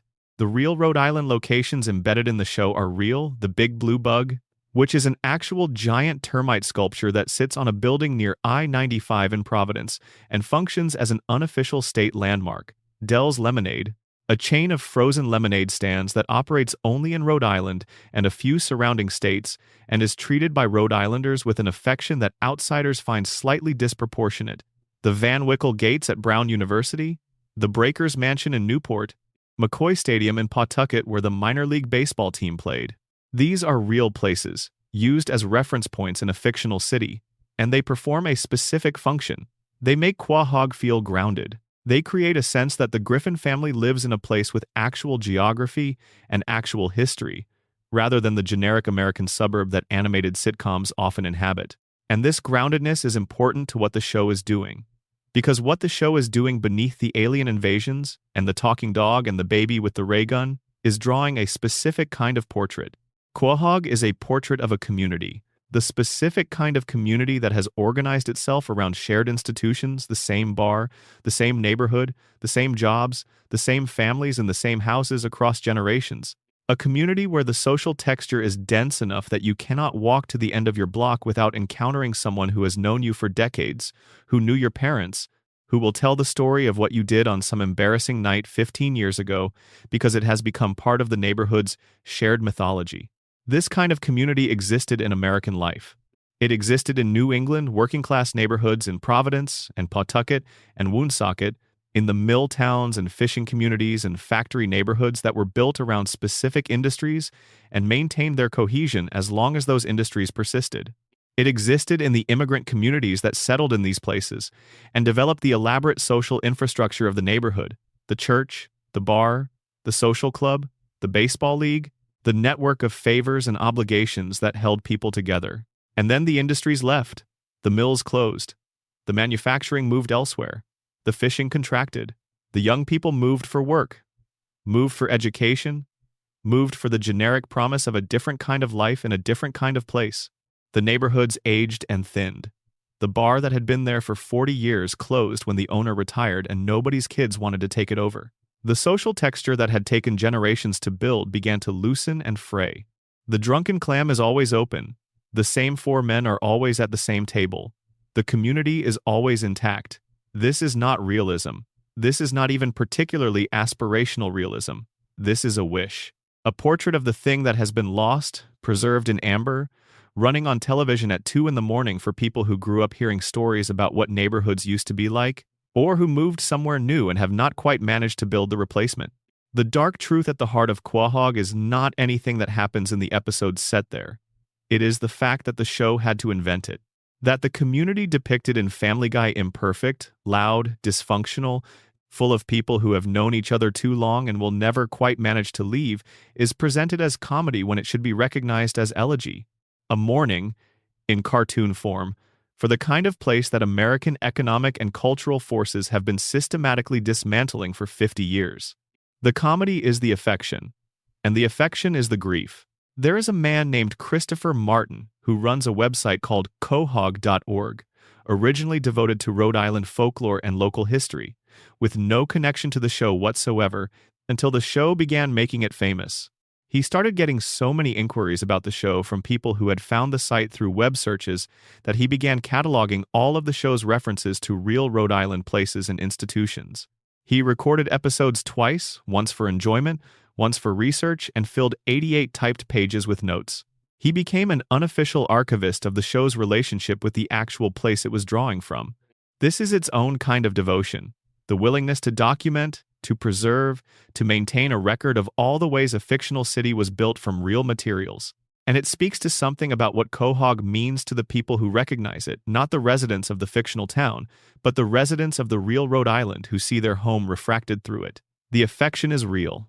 The connection to the actual place and its actual culture is real.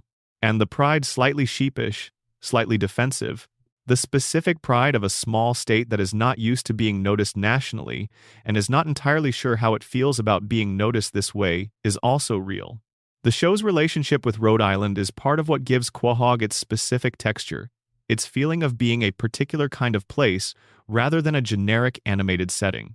Springfield, from The Simpsons, was deliberately designed to be anywhere in America the state it is located in is never specified. The geography is deliberately non-committal. Quahog is Rhode Island. It is not trying to be anywhere else. The Quahog clam in the name, the Providence landmarks in the background, the Pawtucket references in the character biographies, all of it is specific. All of it is rooted in a real place. This specificity is one of the things that makes Family Guy different from the animated sitcoms it is most often compared to. The Simpsons is about America. Family Guy is about a specific version of New England working-class life. And that specificity, maintained through the show's constant return to the geography and the culture of its setting, is part of what gives the comedy its particular flavor. The sense that these are people from somewhere, shaped by somewhere, carrying the specific history of their environment with them, even when the plot has nothing to do with that history. The dark truth embedded in Quahog is also the dark truth embedded in the real Rhode Island communities it draws from. The mill towns and the factory neighborhoods and the fishing communities built their social texture around industries that no longer exist, and the communities persisted in changed forms, and the bars that anchored them stayed open through decades of economic change, and people kept going to them because the social structure they provided was irreplaceable, even after the economic structure that originally supported it had disappeared. The Drunken Clam is a monument to this. It exists in the show for 25 years, unchanged, always open, always with the same people at the same table. In the real world, bars like it have been closing at a steady rate for decades. Victims of changing demographics, rising rents, the shift of social life toward platforms that do not require physical presence, the Drunken Clam does not have these problems because it is animated and its setting does not change. But the wish, it represents the wish for a place and a community and a group of people that will always be there, that will not change, that will receive you at the end of a bad week, the same way they received you at the end of last week and the week before, is a wish that exists specifically because the real version of that thing is disappearing. Family Guy is, among other things, a long and detailed love letter to a kind of community that is becoming rare. Written in comedy, which is the only language that love letters of this kind can use without becoming either sentimental or angry. Delivered over 25 years of Sunday and then Wednesday nights, to an audience that recognizes what is being mourned even when the show itself is laughing. Section 12. What we watch in the dark and why we keep watching. It is late. Or early. The distinction matters less at certain hours. Maybe you are in bed, the screen giving the dark room a faint warm edge. Maybe you are on a couch somewhere, something around you that used to be noise having gone quiet. Maybe you are in one of the particular in-between places, a car parked somewhere, a waiting room that has emptied out, an apartment kitchen where the dishwasher is running and everything else is still. Family Guy is very good at these moments. It was made for them. The familiar voices. The opening music with its specific bounce and its specific era. The rhythm of the jokes, setup, cutaway, return, that has become so ingrained that you can feel where the next beat is going before it arrives. The comfort of a world you already know, populated by characters whose flaws are so thoroughly documented that nothing they do can genuinely surprise you anymore. But the familiarity is not the whole story. The familiarity is the surface. Underneath it, the show has been doing something for 25 years that takes a little effort and a little willingness to look carefully in order to see. Peter Griffin's drinking is funny, and it is also a specific portrait of how alcohol functions in the working-class families that the show was always drawing from. As comfort and as social glue, as coping mechanism and as identity, as the thing that provides relief from the interior life that sobriety would require you to inhabit, the Drunken Clam is a bar, and it is also a wish. The wish for a place where nothing is asked of you. And the show keeps returning to it because it knows that wish is real. Because the people watching it know that wish is real. And because the show has never quite been willing to say clearly whether it endorses the wish or mourns it. Meg Griffin's sustained abuse across more than a decade of episodes is a running gag, and it is also an accidental depiction of family systems theory, of how abusive dynamics become structural, of how they require a designated recipient to function, of the enormous and subtle pressure that gets applied to that recipient to remain in their assigned role because the family has organized itself around their availability. The show depicted this more accurately than it intended to, and it is more honest about it than it ever wanted to be, and the Seahorse Seashell Party episode is the place where the accidental honesty crystallizes into something that is almost painfully clear. Stewie's transformation from evil genius to gentle companion is a creative decision, and it is also a mourning. A mourning for the character who felt nothing, who needed nothing, who operated in complete self-sufficiency and required nothing from the world around him except the opportunity to pursue his own agenda. The show walked away from that character because it had run out of specific ideas for him, and it replaced him with someone more emotionally available and less original. And the loss of the original is the loss of the one character on the show who was genuinely, completely unreachable, who could not be hurt because he did not allow for the possibility of being hurt. Brian's failed novel is a joke, and it is also a portrait of arrested development of a specific and recognizable kind. The person who has lived inside their own potential for so long that the potential has become their entire personality. Who has deferred the actual life for the promised life so consistently that the deferral itself has become the structure? Who drinks martinis and gives speeches about literature because the alternative, sitting with what they have actually accomplished, measured against what they always said they would accomplish, is too uncomfortable to sustain for very long. The chicken fights are absurd spectacle, and they are also a very precise illustration of how grudges work, how the original injury ceases to matter, how the pattern of confrontation becomes its own justification, how two people can sit together after a battle and honestly say they do not know why they started fighting, and then restart the fight over the next available provocation because the fighting is what they know how to do together. Quagmire's catchphrase is a punchline, and it is also a mechanism, a verbal device that performs a specific function, taking whatever comes before it and recategorizing it as comedy, laundering darkness into laughter through the specific alchemy of a well-timed syllable. The catchphrase did its job well. It worked for 25 years. And what it worked to conceal is worth naming, even at this hour, even quietly. The Conway Twitty gag is an anti-joke, and it is also a stress test, a discovery, conducted in public over multiple seasons, of exactly how much an audience that has decided to love something will endure for the sake of that love. The answer turned out to be more than the show deserved. The answer almost always is. The Peter-Lois marriage is a sitcom structure, and it is also a genuinely romantic premise. The idea that love between mismatched people can be real and durable and worth the cost of sustaining it. That the specific texture of a specific life with a specific person is irreplaceable in ways that rational calculation cannot fully capture. That staying, chosen freely and daily, is its own form of devotion. Brian's death and resurrection is a plot event, and it is also a transaction. A trade of audience grief for network ratings, conducted with full awareness of what was being exchanged on both sides, and with the expectation that the audience would absorb the trade and keep watching, which they did. And Quahog is a fictional city, and it is also a wish. A portrait of the kind of dense, textured, socially rich community that American life has been eroding for decades, preserved in animation because animation does not have to follow the same rules as the world it reflects. The drunken clam is always open. The beer is always cold. The same people are always there. That is not realism. That is grief in the shape of a comedy. These are not the things Family Guy was trying to say. They are not the intended messages. They are what accumulated over 25 years of returning to the same characters and the same situations and the same running gags in the spaces between the jokes. And the spaces between the jokes are where the truth of any long-running comedy tends to live. Because jokes are designed to be finished, they have setups and punchlines and closure.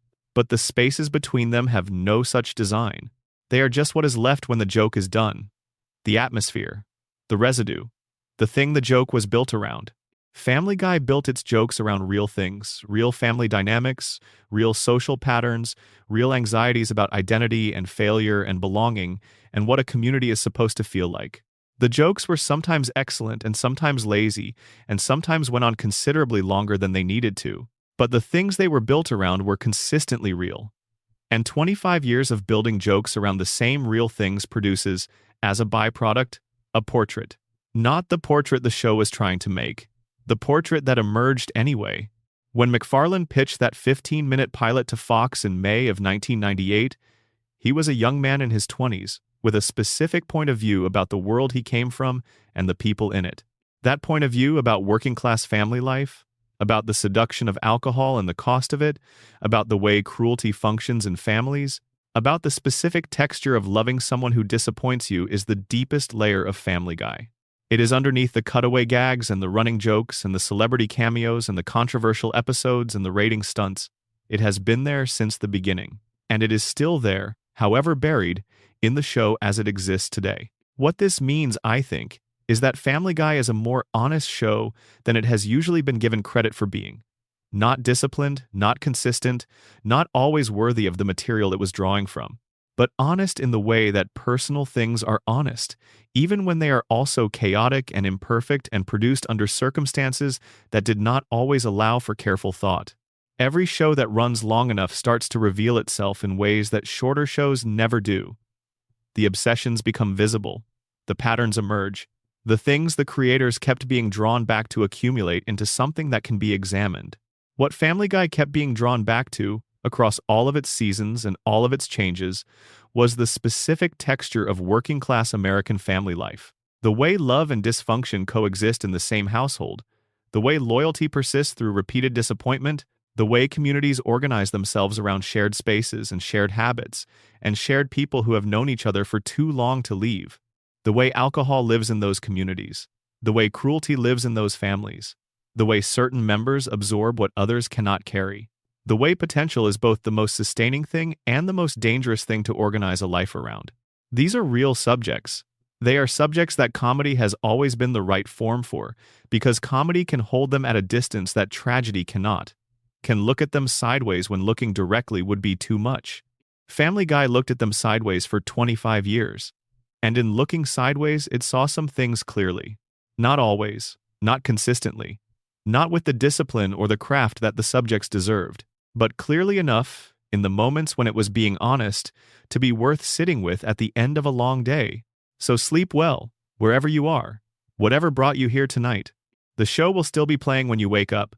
The Drunken Clam will still be open. The beer will still be cold. And somewhere in the quiet of a fictional Rhode Island town that never existed and cannot be visited, the same people will be sitting at the same table, unchanged and unaging, having the same conversations they have always had. There is comfort in that.